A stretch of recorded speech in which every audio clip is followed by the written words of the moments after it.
Hi, this is Gilles, the radio prepper. Guess what I made yesterday? It's a Yagi-Uda antenna.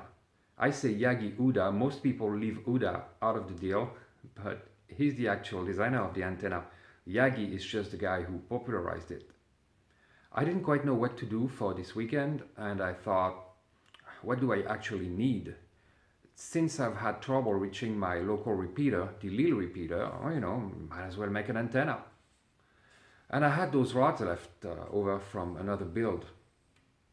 I had to buy this piece of wood here, but just cost me a few euros, and that's it.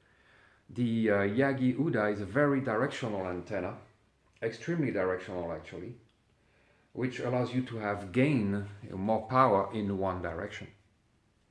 And when I'm using my handheld, that gives it a whole lot more range, because I can just point the antenna in the direction I want. Of course, there is a cable connecting the two.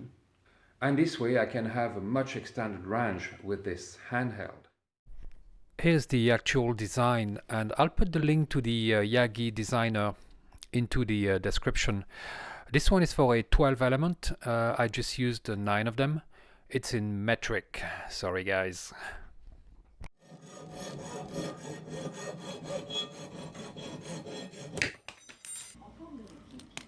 I wish I had another end connector to use, but I'm going to be using the one from my Moxon antenna since I don't have any other. Okay, so I need a 1.5 meter boom, probably something square. This might be good, but I wonder if it's going to stay straight. It's not very big, it's probably 1.5 centimeters square. I could go with a round one, but that would make things a little more complicated. Nobody says I have to go with wood. This is hard plastic, but it's pretty heavy and it's only a meter long, so not long enough. Okay, this is better. Thicker, it's heavier, but I don't need the whole stick. I'm gonna get 2. And the tallest one seems to be like 3 meters high, which is, I could make a hell of a Yagi with that. It's always good to have project boxes in advance, because here they don't have anything interesting, and I need a box for the end connector. It's a little bit long, but could be worse.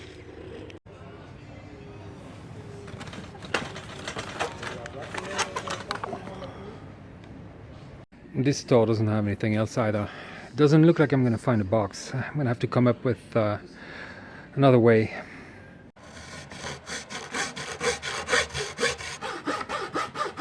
The elements are going to be placed vertically like so through the wood.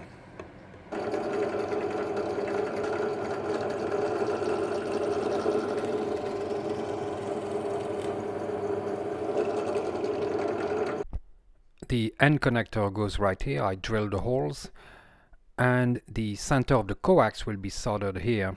The braid of the coax will be soldered on this nut, which is brass. Now you'll see it right here, all screwed in, ready to go. And we have the center of the driving element, which will go through the wood and be soldered on right in that hole.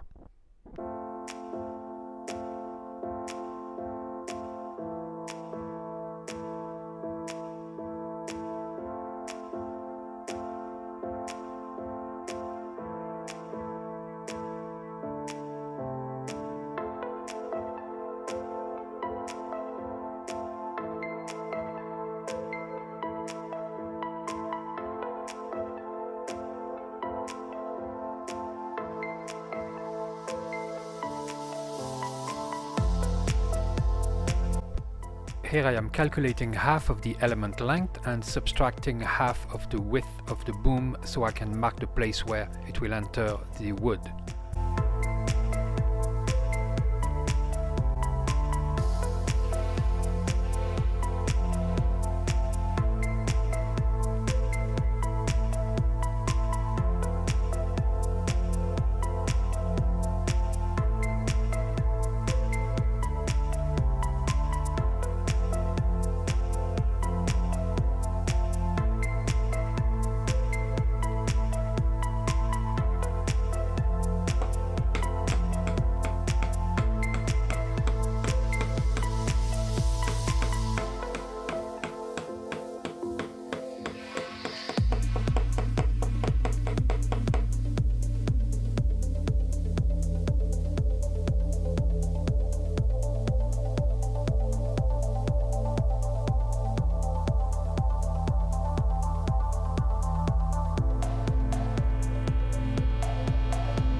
Here's how it looks after the epoxy has set. So, let's plug it in and try it.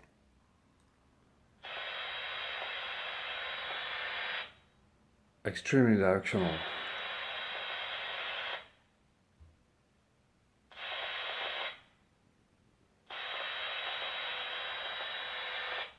Wow, only one direction, that's for sure.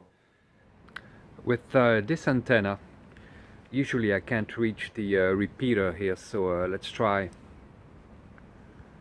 F4 Whiskey Bravo Yankee. Nothing. F4 Whiskey Bravo Yankee. See, this is kind of small for that distance. We're probably about 10 miles away, maybe. 10 miles doesn't seem like a lot, but the terrain is sloping, so there is an obstruction this way. Bonjour, ici F4 Whiskey Bravo Yankee pour un essai d'antenne, merci.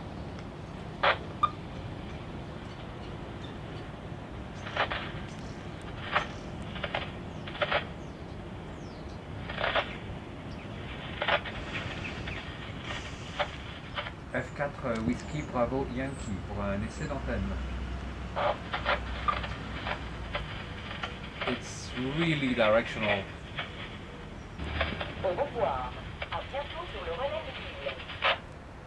I have to say I'm very pleased with this antenna and surprised at how narrow the beam is. It's extremely directional, so if you don't know where the station you want to talk to is located, that might be a problem because you have to point the antenna in the exact direction where they are, otherwise it's not going to work. But on the other hand, it gives you much more power in that direction because of course the beam being narrower, all the power is concentrated in that direction, and that's the point of a Yagi-Uda antenna. Also, keep in mind that having such an antenna and using it to receive signals allows you to find the direction, of where they are. And if you can have another person with another antenna, you can do triangulation and locate transmitters with two antennas, or if they transmit for long enough, well, you can go into one location, find the direction, go to a different location, find the direction again, and you triangulate. So a directional antenna can be used to find the physical location of a transmitter. Something to think about when you transmit. If you want to talk to someone you know, of course, the best would be to have two Yagi-Uda antennas and point them at each other, and that would extend your range a great deal. Of course, you still have the curvature of the Earth, so you would need height to do that, but 11 decibels of gain on both sides, you increase the distance quite a bit. So I'm going to build more and they're easy to make, so easy and cheap. There's no reason not to make those antennas, and I'm probably going to make quite a few. Have a good one.